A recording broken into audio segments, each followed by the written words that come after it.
Okay, so the next thing I wanted to get into is that there's been this 4Gamer article, a Japanese like gaming news website, where they did an interview with the series producer for NGS, Yuya Kimura. You might be familiar with him. He's shown up a couple times on the NGS headlines. But they did an interview about a week ago, 6 days ago, where they talk about 2023, looking back on it, and also what they're kind of looking forward to achieving or doing in 2024. And I thought it was interesting because I read a little bit of it. I didn't read the entire thing because it's actually very, very long for an interview, at least in comparison to some that they've done in the past. Like, look at this. Look at how many questions. That's like way longer than usual. So I actually wanted to take a look and see what Yuya actually said about different things and kind of how he sees how the game's been doing and how he wants the game to do going forward. So, yeah, like I said, he's the series producer for the game, and he's actually been with the company for like a long, long time. I've kind of given a little synopsis on him before, but he's been working on Phantasy Star since, I believe, Phantasy Star Online, the first one. But he was like working his way up, and now he's like series producer. Let's see. The first set of questions: Creative Space, Lucille Exploration, and more. A look back at the 2023 updates. And also, just keep in mind this is translated from Japanese to English with the Google Translate thing, so it might be a little bit off, or the sentences might be a little bit weird. Yeah, some from 4Gamer. Thank you for joining us today. First of all, as a review of 2023, please tell us about the major update. NGS version 2 was implemented in June 2023. Creative Space is the centerpiece, but what was the response from the players? Okay. Yuya says, it is a creative space for craft and housing content, but is very popular because of the high degree of freedom of customization. In addition to replacing predetermined parts, you can also rotate, shrink, and change the color parts, so it seems easy to create what you envision. So I guess it's been popular. I think it was popular at first when it first came out. I just don't see like too many people doing things for the creative spaces. Maybe they're just like doing it in their own personal time, not really like showing it off to other people. But I just not really seen it much around. Like most of the time when I'm seeing like screenshots and stuff, it's mainly just people out in the open just showing off their outfits or their characters or their booties or something. And not really much to the creative spaces, to be honest. When I go to other players' creative spaces, I'm amazed at how they can make things like this. I guess there has been like some things that have been pretty crazy. I'm sure the official spaces that they're going to be putting out from the creative space contest is going to be put into the game here pretty soon. Those are going to be like really nice to take a look at and get some ideas on what people have been doing. But I don't know. I feel like a lot of people just kind of ignored it, or they're just waiting for certain parts or certain themes to come out before they actually get their hands on it. Because just like how the creative spaces work, because you don't want to like build up a creative space and then have to reset it once a theme comes out or new parts come out. It's kind of a pain to interchange things out. You can't really like undo or save certain sections besides blueprints. If you save it in a blueprint, then you can't interact with any of the pieces in that blueprint. It's just it is as it is, which is pretty annoying, at least to me. But maybe they'll change some of that stuff in the future. But I don't know. I kind of doubt it. Kind of doubt that they'll do too much difference with what they already have there. They might add on top of it, but not really change like how the blueprints work or anything like that. I think some people won't play new content after a while. How many players are currently playing Creative Space on an ongoing basis? Okay, I guess we'll see. According to the most recent survey, more than 50% of players who have been active users for a week have entered a Creative Space at least once. Entered? I think most people just entered to get the Genesis points to just get freebies out of the Arche shop, or I'll just get the build parts just because. I think it's not really a good gauge for a survey just for entering a space, but also about 20 to 30% of the total number of people who edit the space in some way. Once again, there's like limited time tasks and stuff that like have you build stuff for GP or other little things. Maybe even like star gems or whatever. So I don't think it's really a good way to gauge. I think it would be better to get some sort of like survey that is like, how much time have you spent in the past like month or something in creative spaces? Like, have you spent like only, have you spent no time in there at all? 0 hours, maybe like 1 to 5 hours, 10 hours, 20 hours, 40 plus. I feel like that would be a better gauge instead of, have you entered a space once or have you edited one thing? So yeah, actually, based off this, I actually do think not many people are interacting with the creative spaces. So I think what I said earlier kind of makes sense. They're just like waiting or just not really interacting with it besides the bare minimum they need to do for like tasks. And it's only a minority that actually uses it to its full capacity or gets super creative with it. Have you ever received any complaints or requests for improvement? That definitely haven't. There's no way that they haven't. There's an opinion that the degree of freedom is high, but the operability is poor and the operation itself is difficult to understand. We made some adjustments in December, and we plan to make more corrections in the future. Yeah, we actually just saw with the last headline that we're getting more to like the adjustment of the parts, like with the height and the sloping of things or whatever that they were talking about. So a little bit more operability. But I think with the degree of freedom, it actually isn't as high. At least I don't think it's very high. From when I compare it to like other games that do this kind of thing, like Minecraft, or I don't know if I'd say Pal World. The Pal World thing is kind of like oof. But other like survival building games, I feel like they do a little bit more, but I guess it's because they're more focused on it, while NGS is a whole bunch of things smashed together. But I would like to see more to do with like the Connect system that they have, and also I don't think it's really like the operability. I mean, maybe it is, but it's more like the quality of life of the space. Like I feel like the limit to how many parts you can have is very restricting, and not having ability to save the creation space as a whole, like creation data, is very bad. Like I would really love to have that in some way. It seems like there isn't really enough to the arcs clones that you can have in there of your characters. They kind of just like stand there to give them a little bit of a text box. They can only have like so many. Like it's very few. Like what was it? 5 or 10 or something. I wish you could make them do like emotes or idols or whatever. Maybe that would be too much. They're giving the players too much power, too much freedom. I don't know. I feel like there could just be like there's always like another layer to it. There's always room for improvements to give it even more freedom. I guess if I was to compare it to other MMOs, it is probably one of the better ones out there.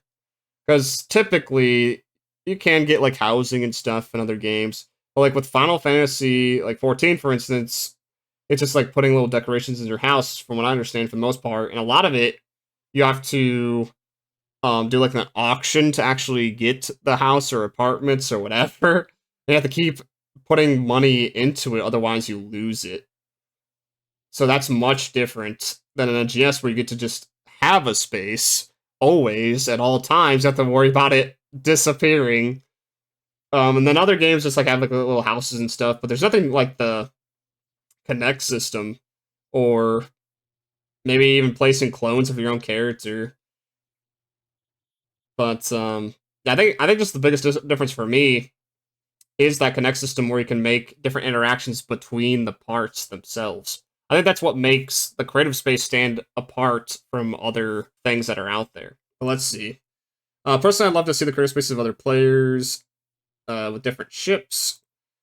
We've also received a request, but it's difficult to realize it due to the problems with the capacity and mechanism of the server. It's not a replacement, but the works that win prizes in the creative space contest will be open to the public as an official space for a limited time. So I hope you can see the rooms created by the masters here. Okay, so this is the thing that they were showing with the headline.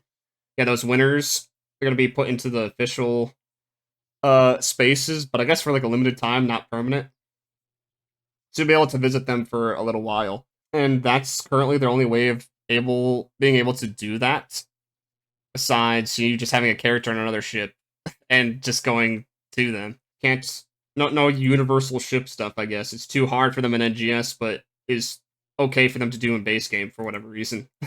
I don't know. The creative space currently has a lush Aleo theme and a desert-like Retem theme. When you switch themes, the current state is initialized, but it's possible to save the whole thing in the form of a blueprint for the entire island. That's what I want! That's what I want! Like, the creation data.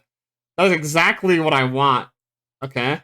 Currently, there is only one way to save it in the premium C space that can be used by purchasing a premium course, or in the rental C space that can be used by purchasing a special ticket. It's not impossible to record an entire room, but it's difficult because it uses much server space as it does to increase space.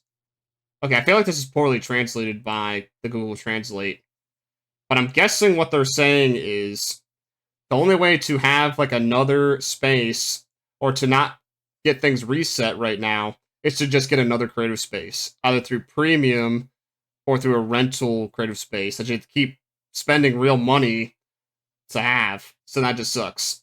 So it seems like they don't really have plans to do it. I mean, they said it's not impossible, but it sounds like it's going to be a pretty big issue if they were to implement it in terms of like the server having issues. But with creation data, it's on the user side. So why don't they just make it like that, where we just save the data on our own PC and then we can just plop it in a game? It doesn't have to do anything with the server, I would think. But maybe, like, because they said blueprint, it's like, well, we can't really save it as a blueprint because that would take server space. So yeah, just do creation data. That would, like, be the fix, if they can do that. Okay, however, even if you use the premium C space, the rental C space, I feel that the maximum of 4 rooms is small. I think there will be more themes from other regions in the future, and I think it's just a little lacking for people who want to create and reserve spaces with various designs.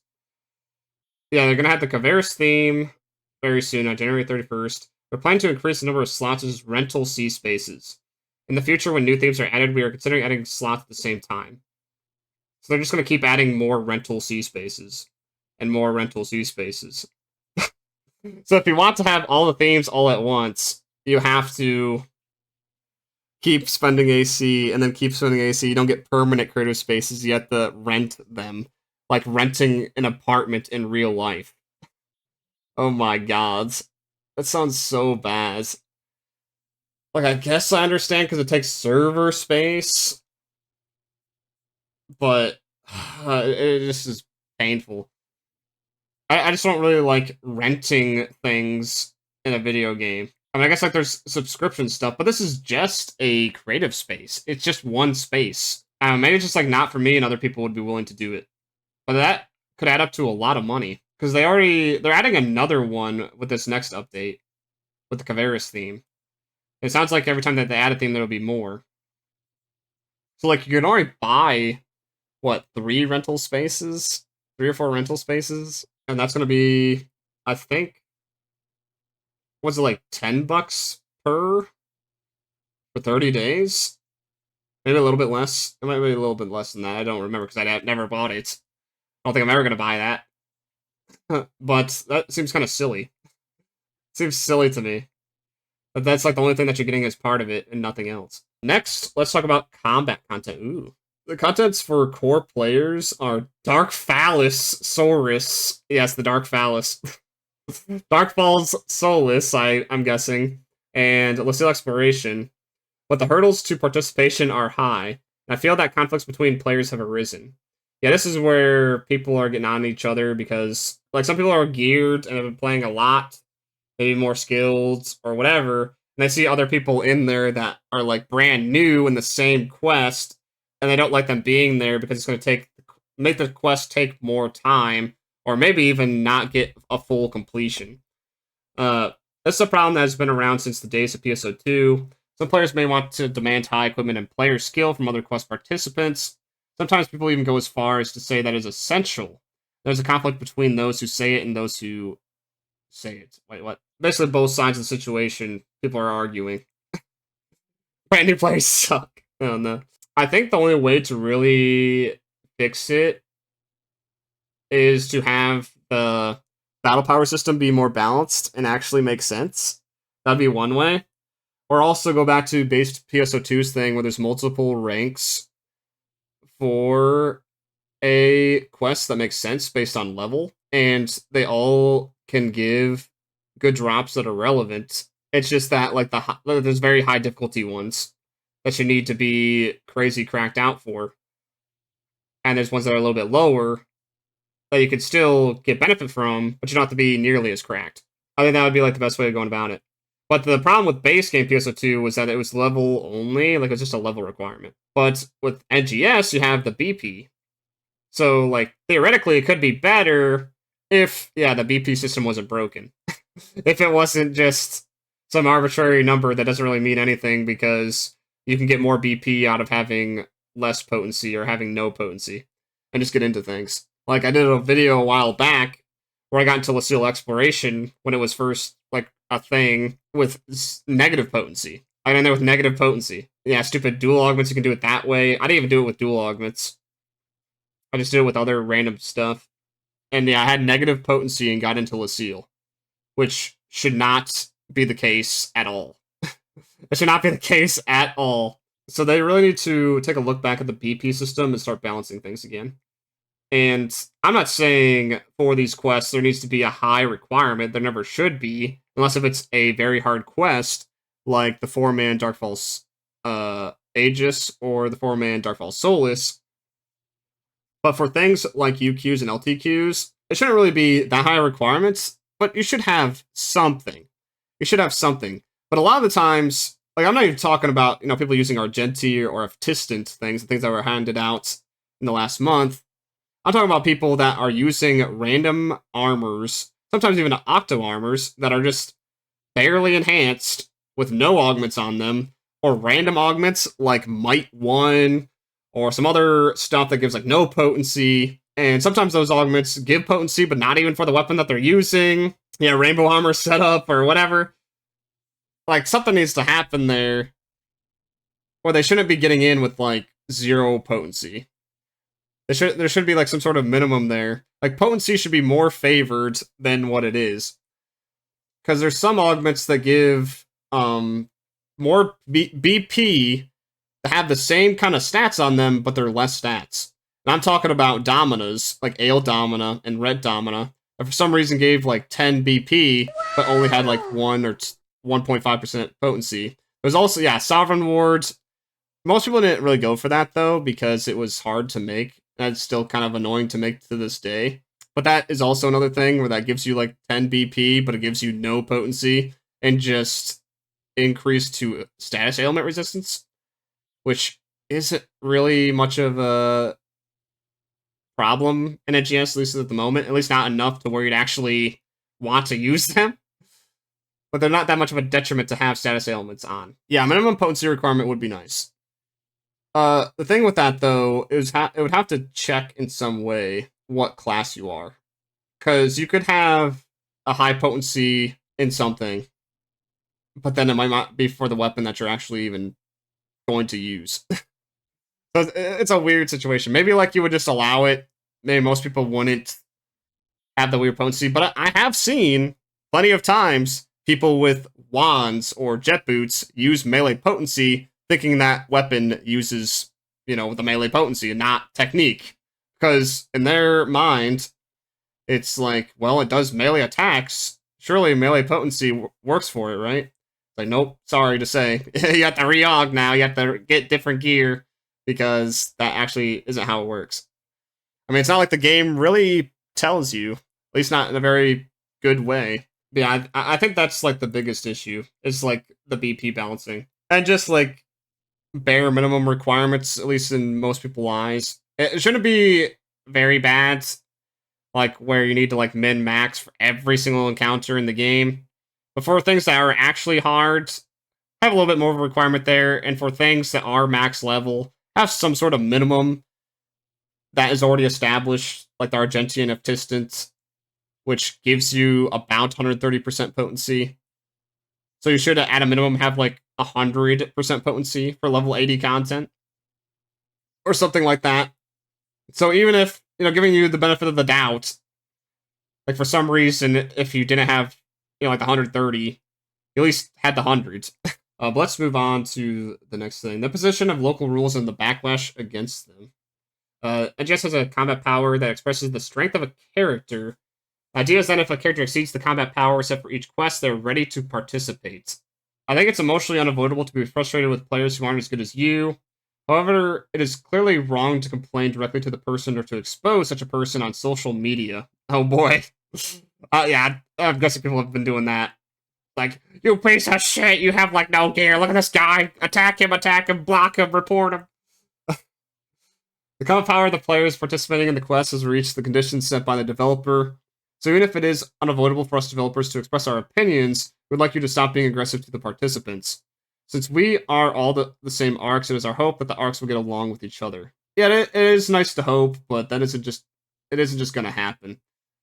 But I think they are right here, where people shouldn't be attacking each other. If anything, they should be going after Sega and making the game more balanced in terms of making sense with the conditions. Because they're saying here, exceeds the combat power set for each quest, they are ready to participate. So they're ready to participate, but that doesn't really mean they're ready to carry their weight. Right? Which may or may not be fine to most people. Because, like, if you're playing with randoms, you'd want the people joining you to carry their own weight. And, but if you're with, like, friends and stuff, they might be willing to carry you, which is just fine. So I'm guessing that's why the combat power is probably a little bit lower than, you know, you being able to carry your own weight. But also at the same time, we already established combat power is a bad gauge for actually getting into stuff. It doesn't really gauge how powerful you are. Like how much damage you're doing, how much health you can take. And also, it doesn't measure your skill level, which that's a whole nother thing that's way harder to do. But at least NGS should go with the first thing, your gear, like level, gear score, combat power, battle power, but they don't even really do that right. Like, that's the first step that is easy to do to check to see if you're ready for a quest. Is seeing what kind of gear that you have. What kind of stats that you have. Let's see, are you thinking about raising or lowering the participation requirements for high difficulty quests a little more? As for conditions for participation, if the hurdle is raised too high, light users will not be able to participate. If the hurdle is set too low, core players will complain. So there's no correct answer out of 100 points. It's very difficult, isn't it? In addition, some people have given up on participating in the high difficulty quests implemented in the summer of 2023, or playing NGS because the hurdles were raised too high.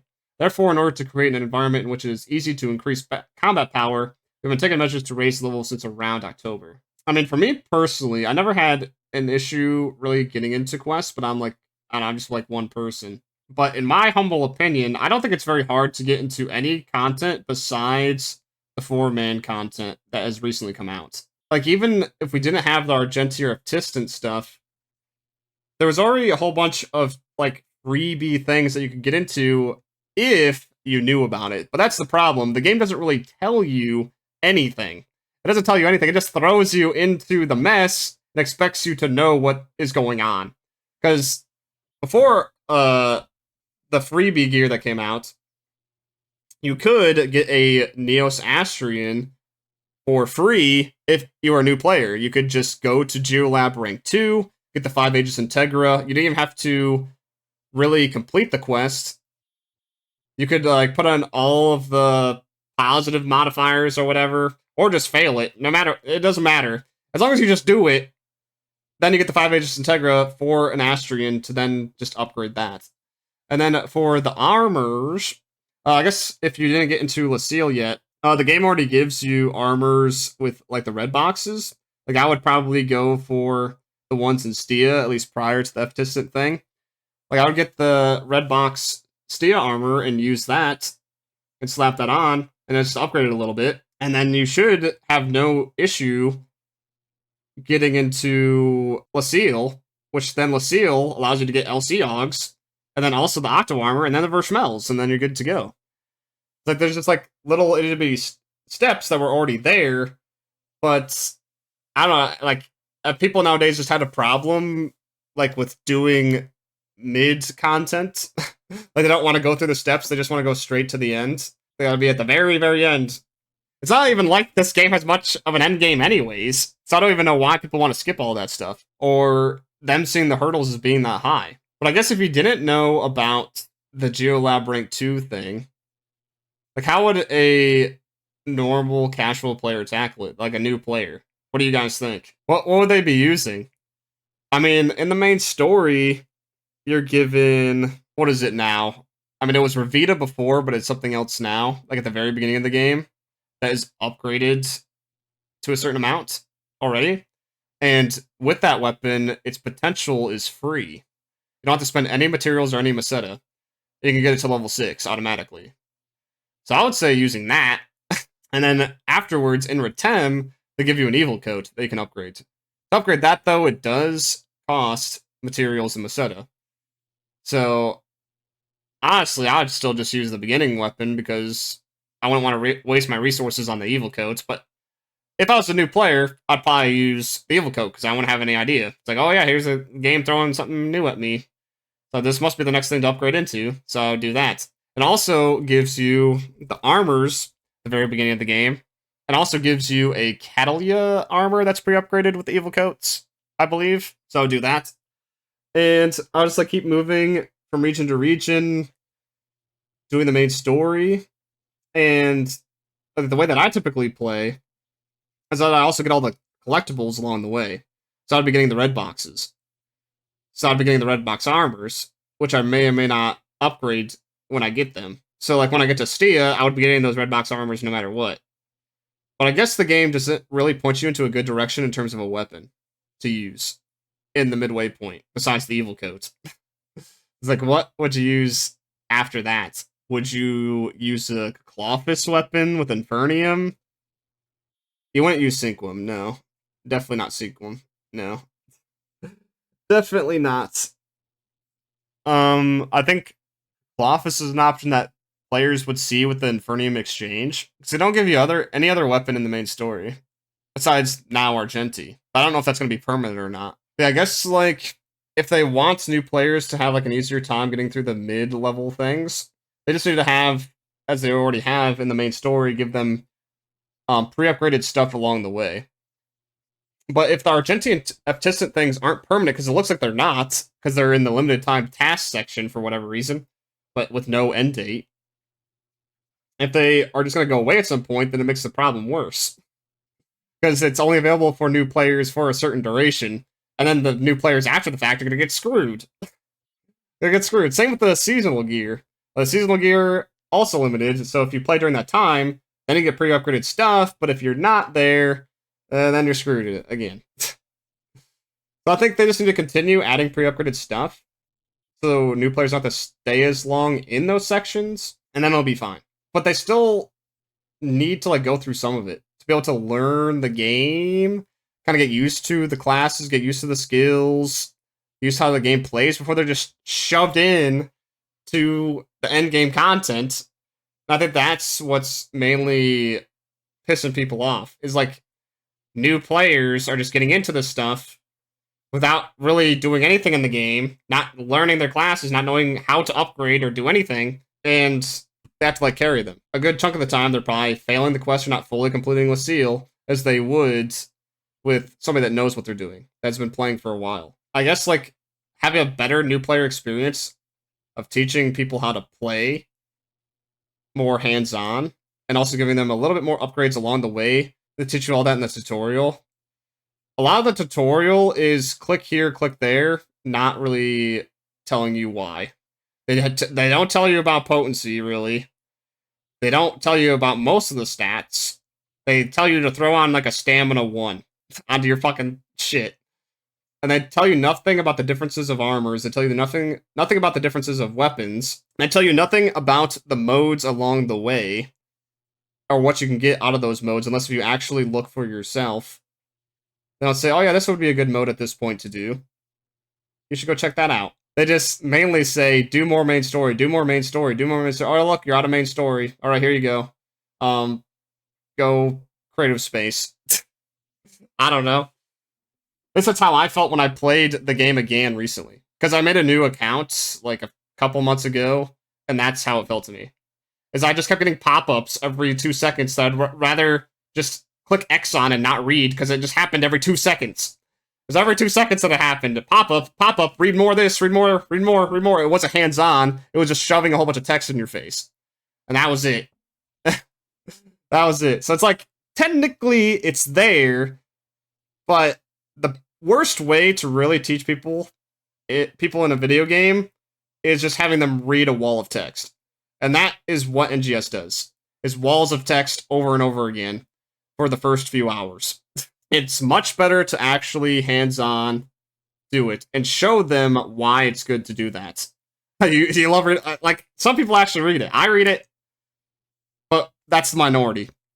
I think most people do not read the pop-ups. I would say probably 95% to 99% would not. They need to remove 95% of all the augment capsules in the game. Most of them do not help you progress. Yeah. Based on how the game works, yeah. But there needs to be, like, some drops for the lower level crap, right? They can't just, like, eliminate all the drops. I don't know how they would do that. I mean, most of the time you're just breezing through levels, though, so... Yeah, there's just, like, a lot of random things that don't have any use anymore. It's just a whole bunch of clutter that might get a player confused. That is another thing. Yeah, it's just better new player experience and have the requirements be a little bit more straightforward. Not an arbitrary like battle power number that makes no sense. Because I think most people would look at the battle power number if like in most games, if my battle power goes higher, that means I'm doing something right. But in NGS, it's actually wrong. It's actually wrong. Well, it can be right, but it could also be wrong. That's the problem. That is the problem. Battle power is too weird. Like, it doesn't make any sense. Some augments give you way more battle power over some things, where the other things that are less battle power are actually better. So those two things need to change. Better teaching, and also better hurdle. A better hurdle, as they call it. Well, let's continue with this. I've been, like, rambling on. A lot of people who look at the other participants' equipment and classes and just walk out. That is true. Before I knew it, it was like, oh, there are only 3 of us. Is there nothing we can do about it? This is also going for the JP, by the way. This is Japanese article, so this is happening in Japan servers as well, not just global. If you were to eliminate it completely, it might be possible to limit the number of times you can participate or introduce a penalty for discarding, or, I guess, getting out of the quest. But it is difficult because there are many problems with doing so. It's a question of which is better for more people. So basically, they're considering adding a abandon quest penalty. So if you abandon too many times, you might not be allowed back in, like a timer, or just you have to wait until the next set of urgent quests, or some other kind of penalty, like maybe even a ban. I don't know. That sounds terrible. Because imagine, like, you just disconnect, like, not even on purpose sometimes, and then it's like, oh, you're banned. Or, oh, you got a penalty, can't go back in. Like, that would suck. I don't know, sometimes I make the mistake of not picking up somebody. Like, maybe I have, like, a party of 2 or 3, and somebody was, like, at the last minute after I already went in, hey, I want to join, so I'm like, okay, so then I just leave, pick that person up, and then I re-queue. So sometimes that happens. So I just don't think introducing a penalty would be very smart. Recently, it's become stricter to unlock and strengthen weapons, and I think some people find it difficult to achieve the combat power required to participate in quests. Particular, you can equip one class, but it's difficult to equip 2 or more classes. I mean, that is definitely true. Yeah, like, upgrading one single piece is becoming worse and worse because they increase the enhancement level, which the increased enhancement level means more augment slots, so more augments that you need to grab. And then there's the potentials going higher, so you need more materials, Maceta, to upgrade the potentials. And then there's also Fixa enhancing now, so you need to enhance the Fixa to get more of that out of it. So with all of that layered on top, that's why people are so upset with moving on from one piece of gear to another, because they invest so much into one weapon, so that they're actually afraid of upgrading to begin with. So maybe that's why you see some people with way less stuff and meeting just the bare minimum for the BP, however way that they can. At the end of 2023, we'll implement a specification in which each class will be given the appropriate equipment when they reach level 65. has been enhanced to plus 80 and has useful special abilities. Is good enough to participate in the content that we are currently implementing. We hope that you will take advantage of it. Okay, so basically they just said, well, we have pre-upgraded stuff, here you go. That's our answer. But I think the main thing is they gotta make it easier to go from one piece of gear to the next instead of having to start from scratch every single time. So, like, with augments, a lot of people have been asking for transferring with augments from one thing to the next, so they don't have to keep reinvesting. I kind of understand why they wouldn't do it, but at the same time, it would be nice. Because, like, then, like, once you get an augment, forever and ever, you will never need that augment again. Some people will think that's positive, but it's also terrible for the economy of the game, so then it's very hard to get Meseta that way, besides just farming raw Meseta. And then you just be farming raw Meseta in combat zones, and that's the only thing that you would ever farm to try to get cosmetics, which is boring. So boring. I mean, I guess, like, the avenue that they have improved it is with LCs. LCs are very easy augments to get in a good quantity. They're not technically the best in slots, but they're almost there enough to where most people wouldn't care. And that makes it the easy part for the augmenting now. I think the two biggest things, because I think most people at this point don't really care about Fixa, and they've been improving the Fixa stuff too, with giving us a free Fixa 1 on stuff now. I think the biggest things are enhancement and potential. Potential just takes a ton of Meseta every single time. So if you're doing multiple classes with multiple weapons, it's just a huge chunk that really hurts.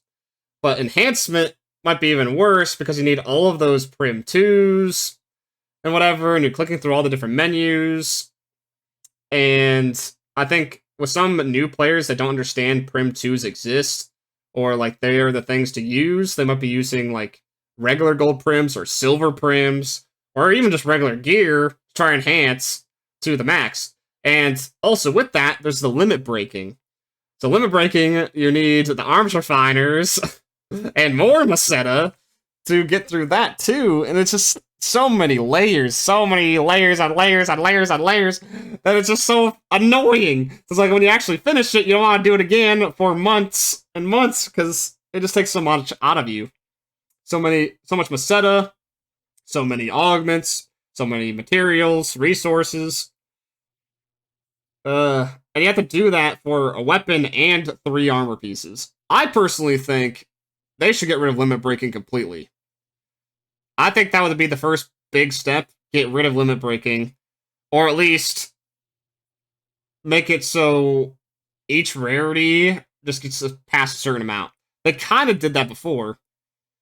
Like, where the 1 stars are at plus 10, the 2 or 3 stars is like plus 20 or 30, it can go naturally.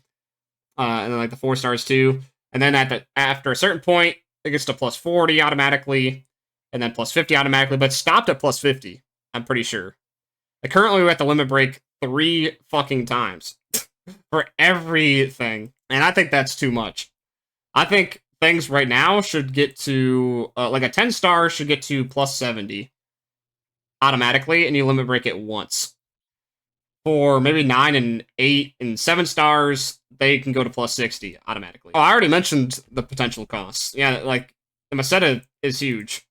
The materials on it, I don't think matter as much. Like, it's still annoying, but it's mainly the Meseta. Huge chunks. But, yeah, I think the limit breaking is, yeah, like, needs to go or needs to be more relaxed. It's just annoying every time. And, the amount of gold prim 2s really annoying as well. You need 100 to go to plus 60 to 70, and then you need another 100 to go to plus 70 to plus 80. With that, need to make it more obvious to new players that gold prim 2s are the current thing, and if they release any more higher tier gold prims, they need to make that very apparent to all players somehow. Second, pretty much eliminate limit breaking, or pretty much get it up to where you only have to do it once for like the current rarity of gear. Only have to limit break like once. And 3, probably just reduce Meseta costs, like all around. Like, have it, third it, quarter it, whatever you have to do to reduce the cost, so it isn't nearly as much, because it's just so much. You need, like, millions in just raw Meseta to even get to those things. I think the augments, some of them are annoying to get, like the best in slots, but I think the augments are pretty much fixed when you're going from weapon to weapon because LCs exist. I think it's the one thing that they've done well with so far. It's just reduce the layering, reduce how convoluted it is, make it more simplistic, but still make it complicated enough where it feels good to understand the system and kind of get the different numbers out of it, the number crunchies out of the augments. I think the augments is where you can get a little more complex, like with what's good, what's bad, that kind of stuff. The gear itself needs to not be as crazy, at least in terms of upgrading them. Let's see. Next thing. Some quests fail if a participant is incapacitated a certain number of times. I think this is also a source of conflict. This is a player who has been knocked down. This is only really in 4-man content. Yeah, some of the end content they level is ultra difficulty, and the combat power for participation in the hurdles for clearing are deliberately set high. Excuse me. Deliberately set high. This is also a content that enjoys how to clear without failing. I'm guessing it's like, yeah, challenging. If the rules are relaxed, the fun will decrease, and the content itself will lose its raison d'etre. How do we pronounce that? Yeah, basically it'll lose its reasoning for existing. Because there's already content that is the exact same like this, like Darkfall's Aegis, the regular version, and then with Darkfall Solus, it has a UQ version. So it's like, if you just make this easier, it's going to be the exact same. It's just 4 people. So it's supposed to be something ultra difficult. It's supposed to be something that's challenging and not made for everybody. It's for the people that do min-max or get close to min-maxing. That's the fun part of the game for them. It's supposed to be the challenging stuff. I think the best kind of games is there's a lot of easy content. There's some a little bit harder content, and there's some things at the very end that are ultra difficult, as they say here, or super challenging, meant for the top, few percent of players. It isn't meant for everybody. And if you actually want to do it, you need to upgrade. That's just how I think it should be. And it seems like Kimura here also understands this, which thankfully he does, because I wouldn't want them to make just everything super easy. Super easy. Just absolutely everything. Just nothing a challenge. Yeah, so I'm glad he understands that, and we're going to be getting more stuff like that in the future. Because when they said something about like the hurdles being too much, I was worried they were going to pretty much get rid of this kind of content. But it sounds like to me, the main thing with the hurdles thing, their answer for it, is mainly towards like the normal content, the casual content, the regular urgent quests, the seal exploration, that kind of stuff. But they're going to be giving these periodically. Stuff like this. That's what they're talking about with reducing hurdles. Basically allowing you to just skip to that kind of content, but not necessarily skip to this kind of content. Yeah, the problems, though, is it's not rewarding. The ultra-high difficulty stuff is not rewarding in the slightest. Besides, a little bit of SG every week. Yeah, so that's what they need to change for this, but like the dynamic is kind of already there, where it has the easy, kind of middle of the road, and difficult content. They already have that set up. It's just the reward structure that is a bit off, because it's like the super easy content is the most rewarding, and the very hard content is the least rewarding, which makes no sense. It's kind of flip-flopped from how it usually is. But maybe they'll get that fixed down the line. The combat content was released in August and September, but some people complained that the drop rate of the desired equipment was too low. I'm guessing you're talking about 10 stars and some 9 stars and stuff. Certainly, I think the drop rate was too low. The drop rate was not commensurate with the difficulty of clearing and the amount of time played, so I'm very remorseful. In the December update, we're reviewing and correcting the drop rate, including existing content, so I think the dissatisfaction will be resolved.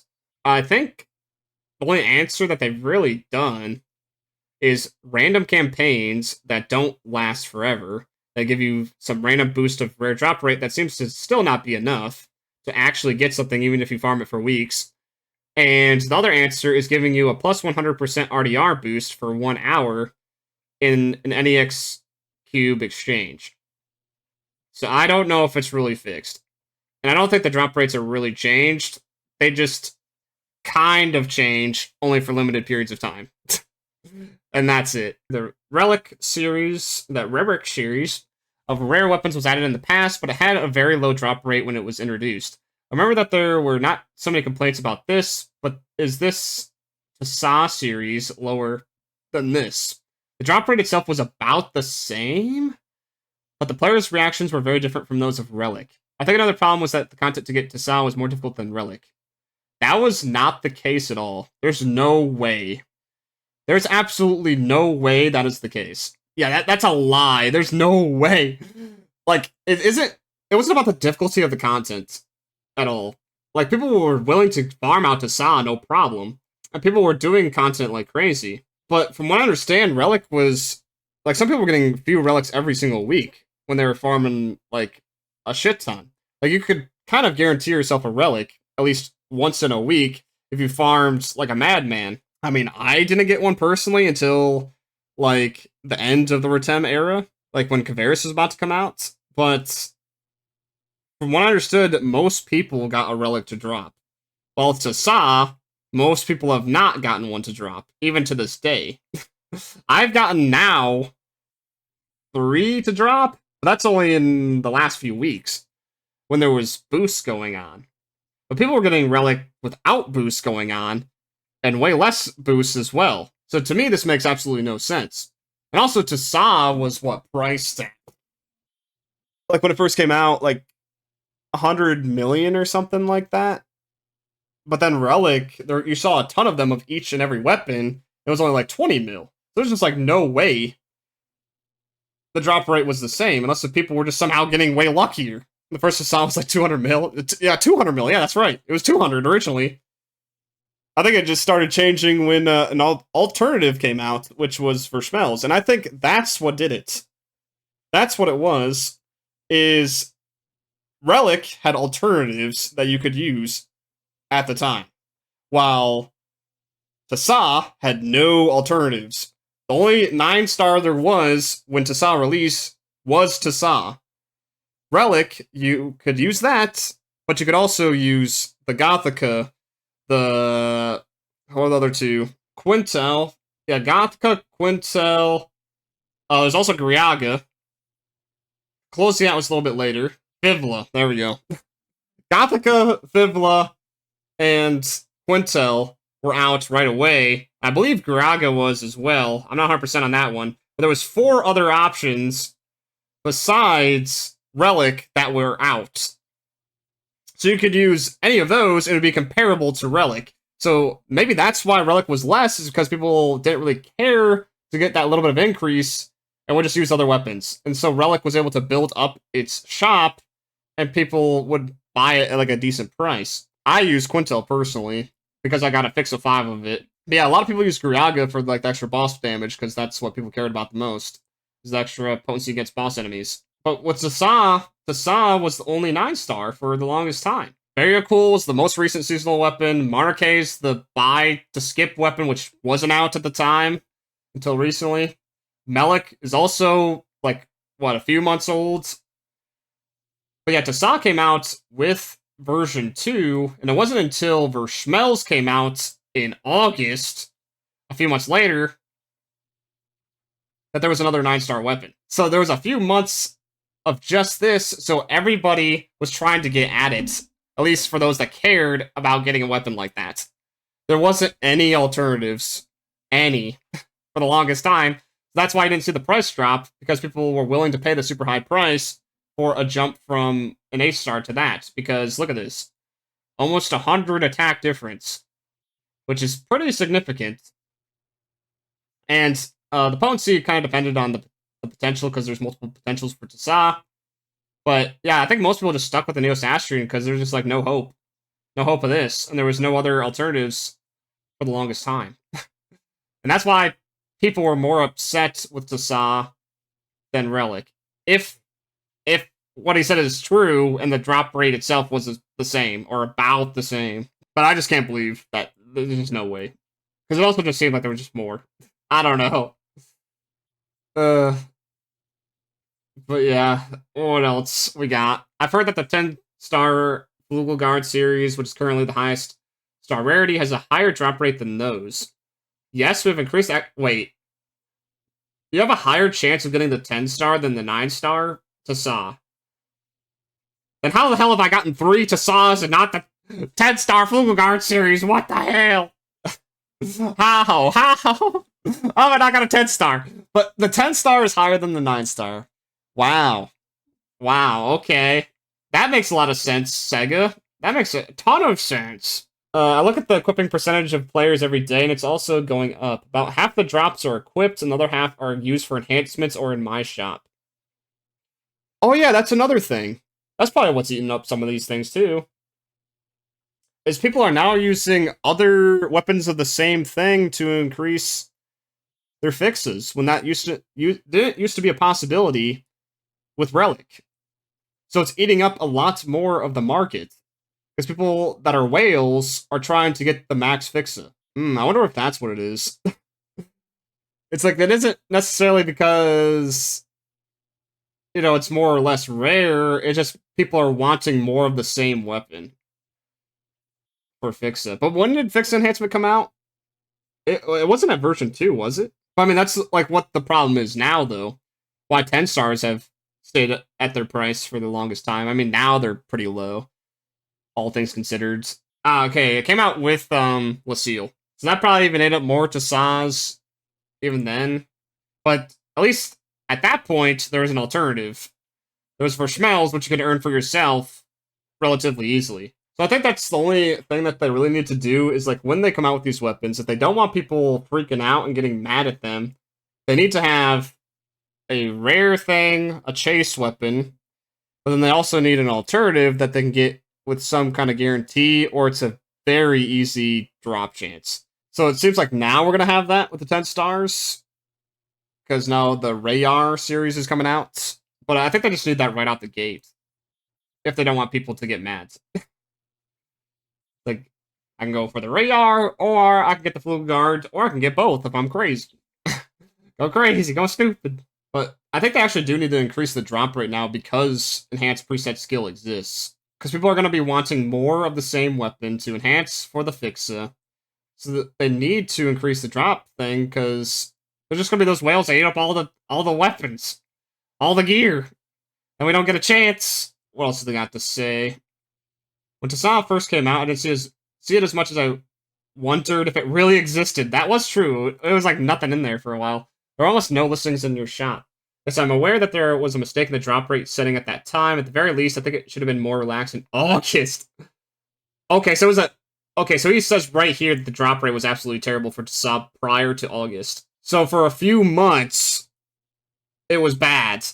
And that was when it was the only weapon that was 9-star. So that's why it was bad, right there. So it wasn't the same drop rate. It wasn't the same. It was not the same. And by the time you did it for August, nobody fucking cared because Schmells existed. Oh my god. Oh my god. Okay. Yeah, a little oopsie. Oops. We made the drop rate, like, have a few more zeros. 0.0001 instead of, 0.0001. Yeah. Okay, so I guess that's the last of that section. About the 2.5 anniversary event, Super Genesis Festival. Starting in December 2023, we're celebrating our 2.5 anniversary. This is the first half anniversary event in the series. What is the aim of holding it? As I mentioned earlier, there were many points to reflect on in the content of the update from August. We made corrections and adjustments from October to November. We thought that we would make up for the shortcomings as a half anniversary event. Starting in the summer of 2023, we are also running a campaign to encourage people who quit playing because they're dissatisfied to come back. And if we take relaxations and measures to eliminate dissatisfaction, it is meaningless if we do not get people to play the game first. We're distributing items and giving out various boosts, so we'd like to get people back on their game and experience the changes from there. So you want people to experience a boosted period, so when the boost is gone, it feels absolutely terrible. I see. I gotcha. Makes sense. You're trapping them. He's like, we are trapping the players. We need to get all these new players to make them feel like they're getting a lot of rewards. And then when it's no reward time, they're going to feel like shit. But then they've already been sinking their time into the game, so it's already too late. It's already too late. Oh, god damn it, dude. Super Genesis Day ends at the end of January. Why don't you continue for a little longer? Yeah, come on, just a little longer. So, some item giveaways and boosts are available for a limited time. There's no deadline for the end of measures for return and new players, not employees. So we are employees. Are we employees, the Sega guys? But instead we're paying them instead of them paying us. The distribution of equipment at class level 65 and the 2.5 million Macetic that can be received by completing up to Chapter 5 will continue after the end of January. Don't worry if you can't play during the Super Genesis Festival. Okay, so Argenti and Assistance will be available after this maintenance still, and the 2.5 million that you get after completing Chapter 5. But they don't really say that's going to be permanent. So I wonder how long it's actually going to last. But it seems like it's going to last for at least some time longer, so that's good. Yeah, the half anniversary event was like, okay. I mean, I liked all the free stuff. But it's just like a little period that wasn't really... I didn't feel like I had fun with the game during this time. It just like, ooh, more loot. More freebies I didn't have to work for or do anything with. Like, I'd rather have cool shit in the game that I can play versus, oh, here's a little bit more Maceta. Oh, here's an Argenti. Here's a thingy. I mean, the Argenti's nice for a new player, but like, here's a few color change passes. Oh, okay. Thanks. Thanks, I guess. Battle elements, new fields, etc. about the 2024 NGS update. Ooh, some of the good stuff. In December, NGS headlines also revealed a roadmap for the first half of 2024. There are a lot of things to be excited about, such as the addition of new fields and a new action system. But first of all, please tell us about the story. Will there be any major developments that will introduce new characters?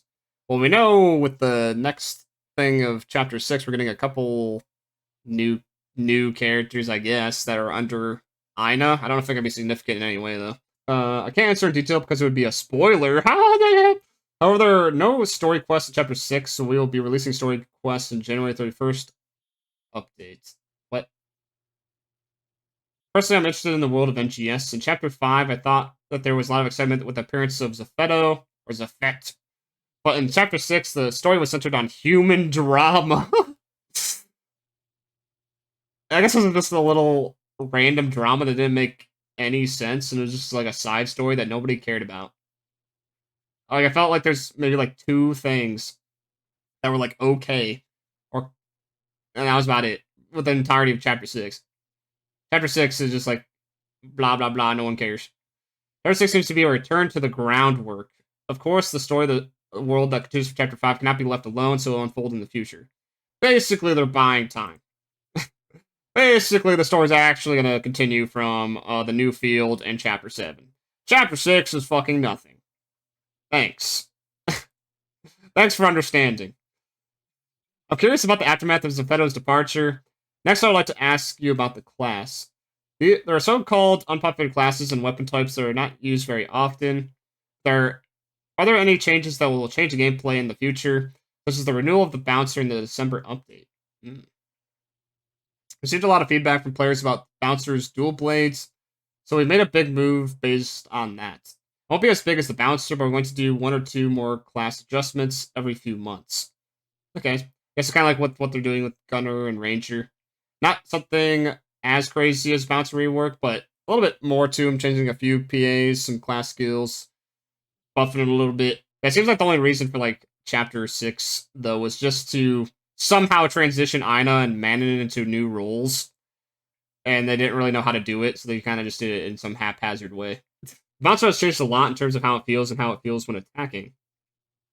There's a high possibility that players who were used to the original action would be dissatisfied. Oh, they are. Or at least with jet boots or something like that. I've heard some bouncers being very mad. So I had a lot of trouble deciding how much to change. I'm relieved that it seems to be generally well received. I think for people that have not played Bouncer, they like it, or at least some Soaring Blades. Only Bouncers like it, but those that like jet boots feel shafted. Is what I understand. But maybe they're looking for like a little bit different changes than what they got. What are the upcoming Ranger, Gunner, and Fighter class expansions? They're planning to revamp effects, adjust balances, and add new class skills. Rifles and launchers also increase the charge stage to some of the photon arts. Yeah, saw some of that earlier in the patch notes. The tech arts customization that we just implemented in December is also going to be expanded. Yeah, that's right. There's going to be another set of tech arts customization soon-ish in a couple months. We plan to increase the number of eligible PAs. By the way, the new class is... New class? New class? I don't have anything to say about the new class this time. However, one of the problems... Wait. About the new class? So there's going to be a new class? However, one of the problems with adding new classes is that the number of players who can switch from an existing class is limited. As for post-implementation adjustments and updates, while there are existing classes, the more the number increases, the more support needs to be distributed. For this reason, we currently want to prioritize adjusting existing classes and adding actions that will create new ways for all players. Yeah, basically every time that they add a class, like every time classes get like new skills or there's like a set of balance adjustments that's, you know, for the entirety of them or whatever, it also needs to include every class for it. So they look at all classes, and also when they're making new weapons, they have to do another new weapon for that class and whatever else that comes with the classes.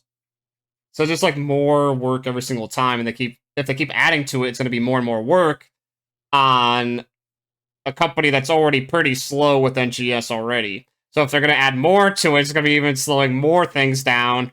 It's just going to be a whole mess. So I personally don't think they should add any more classes. Like, it'd be nice, but because of how Sega does NGS, I don't think it's going to work out well for them. I'd rather them just expand on the classes that they have right now. I think 10 is a good amount. 10 classes is good. Yeah, just expand on the current ones, add new systems on top of that, not add more and more classes that are probably going to feel the same way anyways. Talking about a new action system that's coming up in the summer, is this like an attractioning saucer added to Retem? So that one saucer that makes you go around faster. Mech gimmicks such as the saucer will continue to be distributed as the field expands, but they are different. The new action system allows you to summon like an SUV weapon from the past series and move like the AIS and PSO2. You can see a little bit of it in December's NGS headlines. Yeah, we saw it in the headline a month ago. And so these two massive guns that surround you and you're fucking blasting. It looks like you can use it anywhere. So kind of like an AIS that you can summon at any point. Probably on like some sort of cooldown. Or need to charge it in some way, like a photon blast. But pretty cool. I guess it's kind of like the dark blast thing or dark balls mode in base game. It's more like a more powerful mobile cannon that can be used for emergency quests and other purposes. Yeah, like a better mobile cannon, like way better. Mobile cannon is an extension of the weapon, but this one is more like a weapon or a little more armor-like. Also, unlike AIS, different players can change their weapons slightly. Okay, so you are able to build upon it. So it isn't just one thing. It's something that you can customize. So maybe it will be like the Dark Blast. But maybe a little bit different. So you can like pick and choose different weapons on it. Or different buffs or whatever. Are there any plans to implement new types of quests? In early spring, we plan to implement a different type of party quest. We'll have a normal difficulty version and a higher difficulty version. So we think that a wide range of players will enjoy it in early spring. So I'm guessing the thing in March, this year, the new type of standing party quest. So I guess it'll have a hard version and an easy version. I wonder what it could be. Yeah, the new standing quest. Also be new dual quests, but I still need to have high performance equipment to participate in and complete them. From Phase 4, which will be delivered next, we plan to adjust the specifications slightly. The policy of distributing capsules with special effects on quests at the same time will not change. We will not design it so that it is difficult to clear unless you have equipment with it. If you already have high-performance equipment, you'll be able to clear it sufficiently. If we don't have general-purpose high-performance equipment, we would like to distribute special effect capsules in a follow-up position for completing dual quests. So it'll be easier to obtain capsules with special effects and create specialized equipment rather than preparing them from scratch. I know that they've been giving out more and more capsules every time for like the new dual quests. So like when we got dual quest phase 1, it was like almost impossible to get those, but with dual phase 3, it's pretty quick to get those phase 3 capsules, like relatively easily. So I guess with Phase 4 it might be even easier, or maybe they'll even give you pre-upgraded gear with the defies on it. Maybe. That's what it kind of sounds like. Because it says not from scratch. So I wonder how that's going to go. But I'll take easier. I'll take an easier way to get the dual quest gear going. Because, I mean, less Meseta cost or less headache. Good to me. In addition, there are opinions that we want another quest, so we have changed our policy to reduce the frequency of distribution, increase the number of different high difficulty content. Yes! Yes! We don't care that much for dual quests, just give us other content that's challenging. Other content. And it seems like that's what they're doing, thankfully. With, like, you know, the new kinds of quests, more of the 4-man quests. Like, that is what Phantasy Star is. It's like the big boss battles, the challenging content, overcoming the challenge, going crazy, going stupid. Not these dual quests where you need to pre-upgrade it to make the quest super easy, and it's just like, okay. It's going through the motion 500 million times for the best slot augments for the actual content in the game. Okay, New fields will be added in June, July, but is this about the same scale as regions such as Ritem and Kavaris? It's a vast field, but it doesn't have the specifications of a region. There are no non-combat facilities like the Arc Space. Okay, so no like little camp or a city or anything.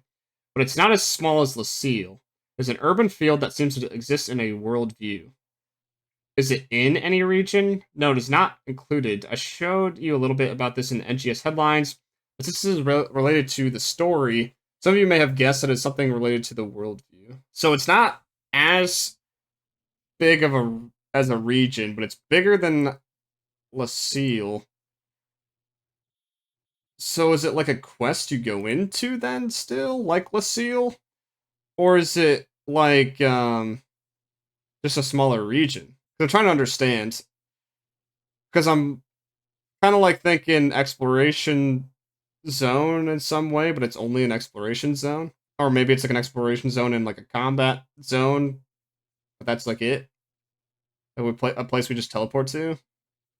But it could just be a quest. Maybe like going in base game to just like an exploration quest, like where you go into an instance, like where people could still freely like join you, but there might be like an end boss that only your party like attacks, possibly, or maybe you can just roam around. But I'm guessing it has to do with the space station that was mentioned by Dozer, because I don't know where else that field could be. Like the ultimate areas from base. Yeah, it could be like ultimate areas, that too. Same thing. Where you kind of like go around killing the bosses and stuff and trying to farm up the goodies. I would not be opposed if like the content within that field is good. The Curve Space will have a Kavaris theme, but are there any other elements that will be added? The theme of Kavaris will be launched on the 31st, when the Kavaris high rank section will be added. In addition, we will continue to deliver new build parts from time to time. We're planning to include parts for their Japanese style theme. Oh, that'd be cool for Creative Space, which is often requested around the summer, but since the players have made a lot of Japanese-style things with their own ingenuity, that we need to make and include them. I'm tilting my head as I go through development. So basically, like, oh shit, people are already making the things that we're probably going to make anyways with these other things combined, so it's like, do we make it? That's what he's thinking, I guess. I think it would be better for people that aren't creatively inclined to still have those items.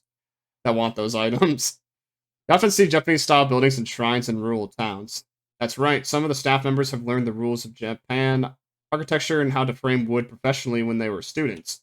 And I am surprised when they see posts on social media and say, this is built in the actual Japanese-style architectural style. Ooh. If you're a designer, you might not have enough parts capacity to use. True. Again, it's difficult to expand due to the problem of server capacity. So I guess it's just like a server load or server, I guess, capacity.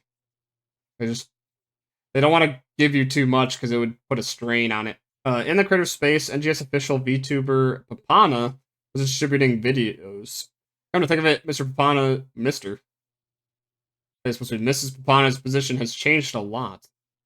In the summer of 2023, I'll also be an official VTuber. Wait, what? I will also be an official VTuber of Sega. Wait, Yuya Kimura is gonna be a VTuber. There we go. Confirmed. I don't think that's translated correctly. They're doing their best to play other Sega games and participate in various initiatives.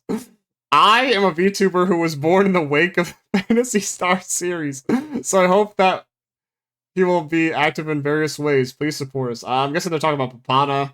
They originally started in 2023 summer, and they've been doing like other stuff besides NGS though. And they came from the Phantasy Star series. Yeah. Okay. Yes, Google Translate fun. The Fuji Q collaboration, which also featured Popona's event, seemed to have received quite a response. Yeah, well, Global did not get this, so unfortunate. Yeah, we didn't get this at all. It was a cold season, so I thought it would be a good timing, but it was more popular than I expected. The Popona event is almost full of venues and bus tours, so I think that a lot of people are enjoying it. However, the preparation of collaboration tickets was poor, and the sales were higher than expected, so there were times when the supply could not be completed in time. Apologize for any inconvenience this may cause. Speaking of which, is there a new development for PSO2 ES? We also don't have that. There are still players who are enthusiastic about playing PSO2 ES, and many people still use it as a subtool for scratching. Subtool for scratching? Do I get free scratches if I do PSO2 ES? Give me that shit. So we'll be celebrating our 10th anniversary in April of this year. We've been talking about issuing commemorative chips and doing something future on the NGS side. Yeah, ripped foreigners. Yeah, exactly. I want that stuff. Come on. Okay, I think this is the last section, the summary of development policy for 2024. What is your overall policy for 2024? This is similar to what I said earlier, but we will expand and renew each class in order and as appropriate. As for the battle elements, we would like to experience a new kind of play with the addition of new actions. Starting in the spring of 2023, we'll be distributing a new limited time quest every 1 to 2 weeks. I mean, 24. And we want to continue to do this for a long time to come. I guess they were saying they have been since 2023 spring. The development sign is in a system that allows us to create it. Let's include new types of quests, mix in past revivals, and update them so that there are new quests every week so that you won't get bored. So they're trying to do like an LTQ every week, or a new quest every week. That's crazy, but at the same time, if it's just gonna be stuff that's like repeats, like what we're getting with that truck trial with Petisfera soon, I'd rather them just work on other stuff that's permanent. I'd rather just work on like other gameplay stuff that isn't like repeat content. Yeah, could just make them permanent to add to the game, yeah. But they want to like only have it for like a little period, and then reintroduce it a year later, and then a year later, and then a year later, so they keep reusing it over and over again and make it feel new. Are there any major changes in the game or an update policy? We don't want to fundamentally change anything, but our resolution for 2024 is to aim for an NGS that is easier to play for all players. One of them is the distribution of Class Level 65 equipment at the end of 2023. For the implementation, high-performance equipment could be obtained without hassle. So I thought that some people who had worked hard to strengthen their equipment would be dissatisfied. However, I thought that increasing the retention rate of players who had been unable to keep up and had left the team would ultimately be good for the entire team, including the core players, and I was prepared to take some risks. So basically, he was afraid that the people that have been playing would be upset about the freebies, which I'm guessing a good chunk were.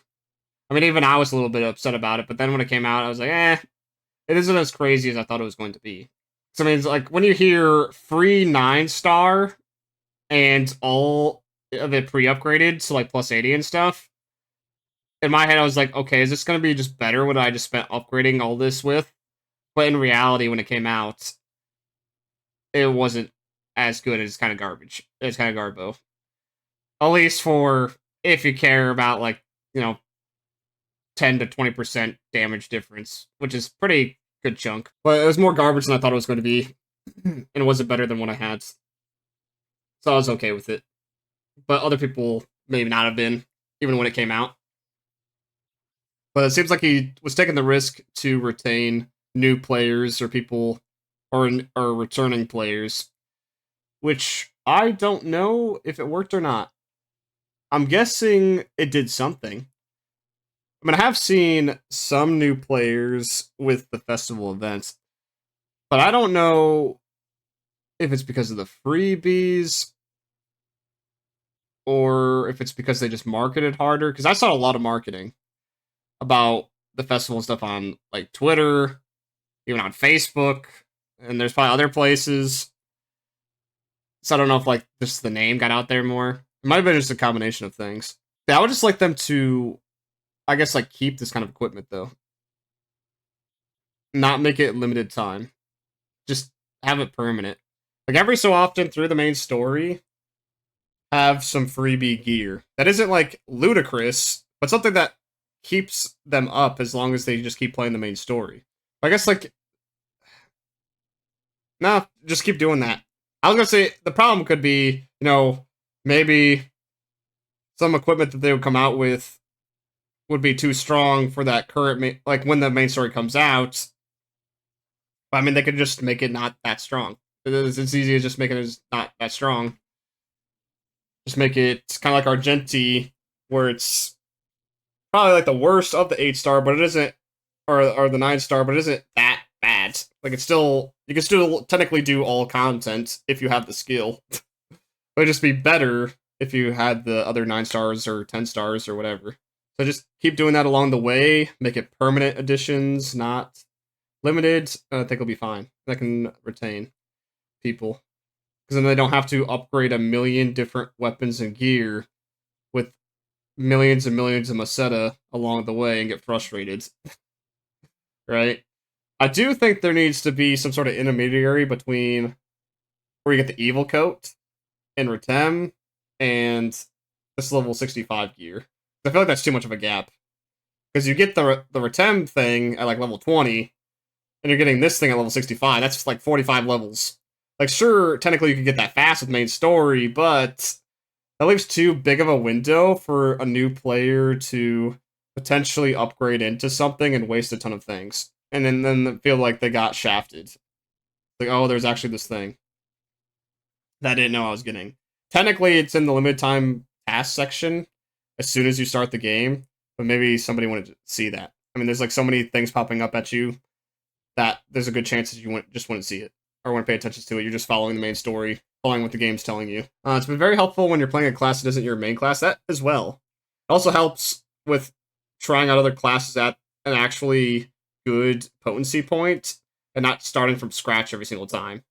It gives you gear for everything. So I would hope that they change that as well for the main story. Because currently with the first kind of weapon that you get, the Hex, there you go, thank you, Hextra. With the Hextra, they give you all of the weapons. But with the Evil Coats, they only give you one set of weapons based on the class that you're currently playing. They don't give you the whole spread. I think that's a problem. They need to keep giving you a whole spread. And they also only give you, I believe, one Cataly armor, not 3. They gotta keep some sort of consistency with that instead of just randomness. And I also think they need to change the Evil Coat to also be freebie upgrades. Or just be pre-upgraded to the max that it can be. Like, I don't know, plus 50 or 60. And have potential 6 already on it. Instead of you having to upgrade it.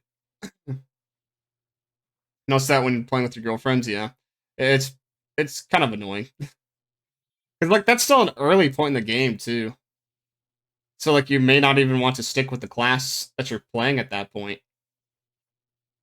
So it's just rough. Basically, skip the entire loot grind, since Hextra can take you to Retem, which is, I guess, good. Yeah. I mean, Hextra, you can just use that until you get to level 65. And then use Argenti afterwards. Like, the Hextra carries you a good amount. Thought that we would receive more negative comments after distributing them, but I was surprised to see that many people were surprisingly convinced.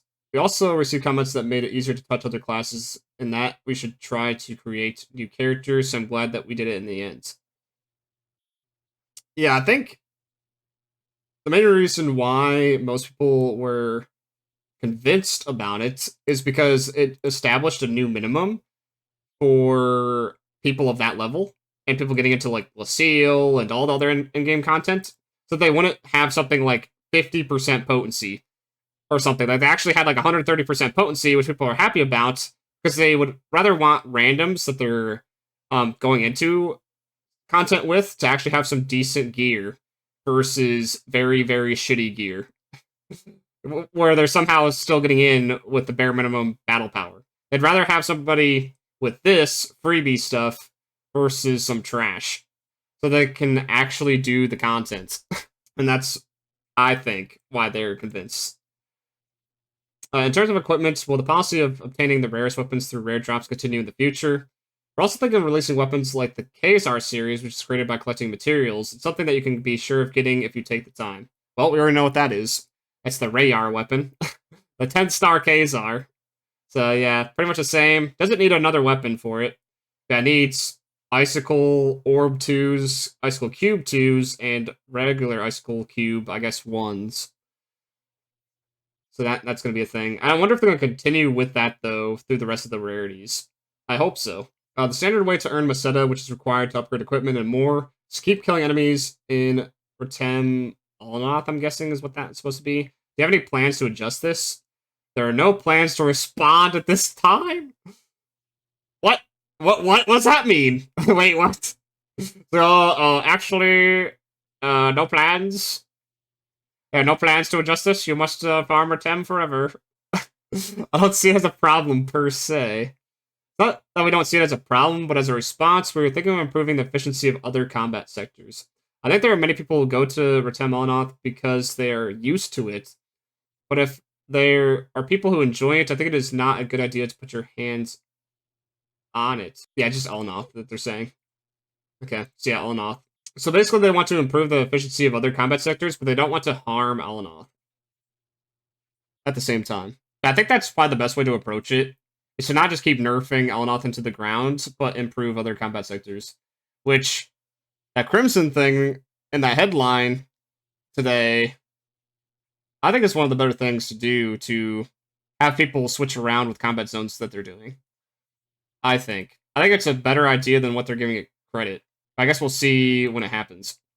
If you look at the roadmap, there are quite a few AC scratches in the mix. In addition to the new ones, are there any plans to reprint past collaboration AC scratches? Oh, past collab scratches. There are some things that have been quite a while, so I think it will be good to have something to revive. However, due to the publisher's intentions, it's not always possible to implement it. We're at the stage where we are considering it.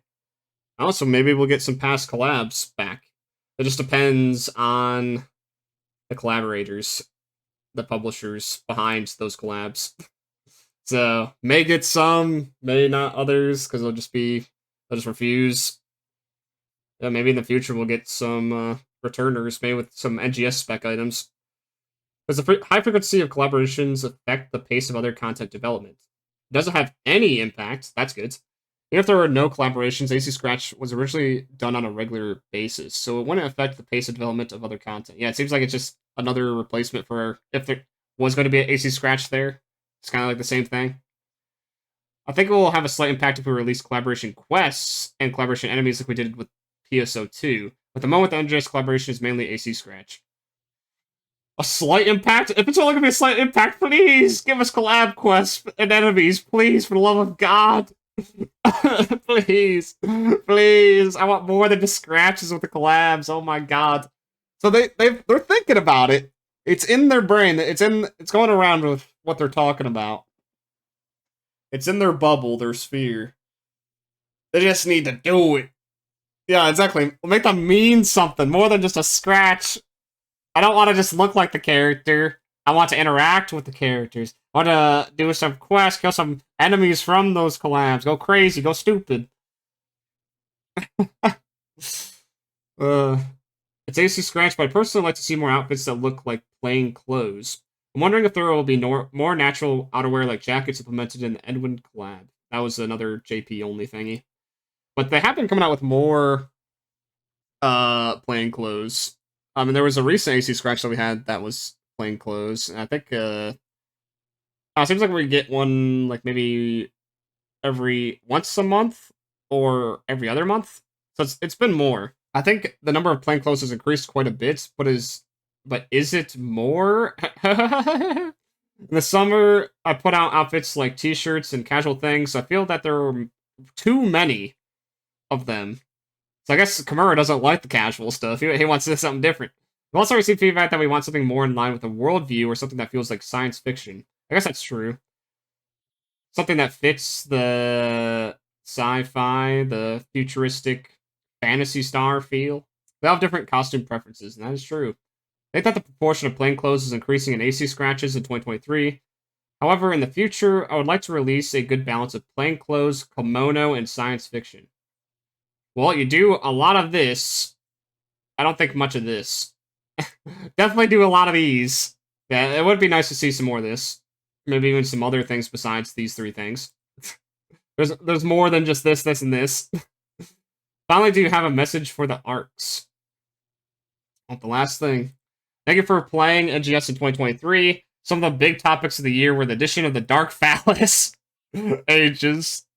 Yes, Dark Falls Aegis in February. And the addition of a new class, the Slayer. Yes, that was definitely hype.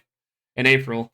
With the implementation of Slayer, all the weapon types that were in PSO2 can be used. With the release of the story Chapter 5, which includes the Dark Phallus Aegis, I think we have been able to see a deeper side of the world. Yes, Chapter 5 was definitely good. In addition, while NGS is focused on battle elements in the past, we're able to enhance non-combat content such as Creative Space and NGS version 2 in June. Also, it seems that many players are using the Toon display, the cell shading, so I'm glad that it was implemented. However, in terms of content after August, I feel that both Lucille Exploration and Dark Falls Solace were good to play, but there were balance issues. I like to make use of these reflections in future development and operation. Well, I think they're coming out with the Lucille expansion of some kind. Yeah, right there. So that might be what he's talking about.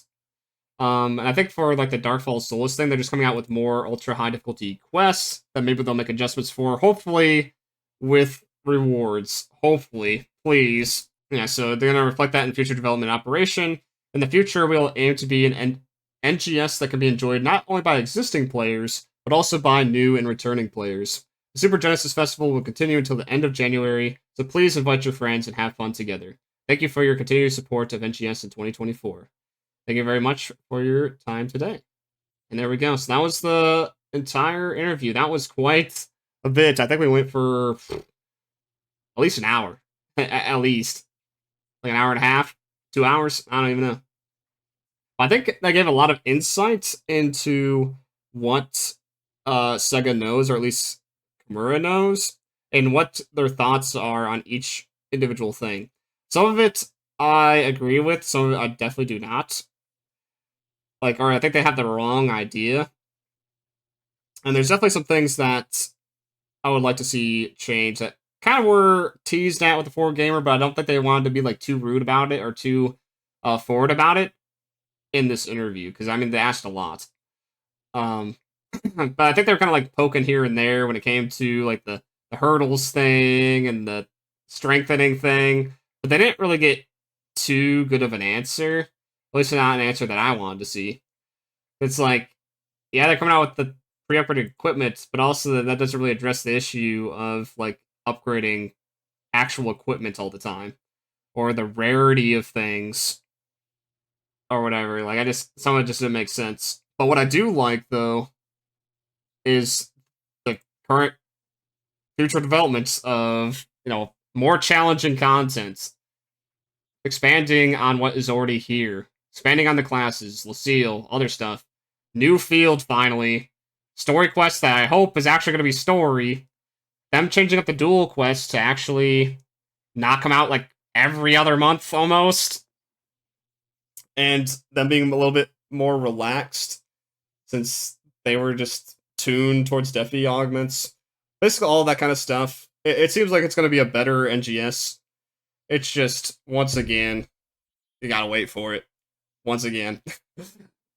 I know a lot of us are sick of waiting for these things. I know I pretty much have been. I mean, I haven't played January pretty much at all, because, I mean, it was just boring to me. It wasn't really much for me there. Like, I did a little bit of LTQ, took advantage of some of the bonuses, but I didn't really play too much. Maybe like twice a week, if that. But when we get content, I just pray that it's like actually, good. And it seems like some of this stuff in the future is going to be good. I don't know about the Gorge thing. Like, it could be. I don't know about like Varus as a whole after tomorrow. But it sounds like some of this other stuff in the future is going to be juicy. I'm really wondering how this field is going to be like. But it kind of relieves me reading this prior to, well, reading this after I've read interviews in the past by Kimura, because some of his interviews during version 2 made me worry a lot, and they were pretty bad. Like, what is this guy thinking is completely wrong to how the players feel. But with this one, it feels like he's actually on the same page for the most part.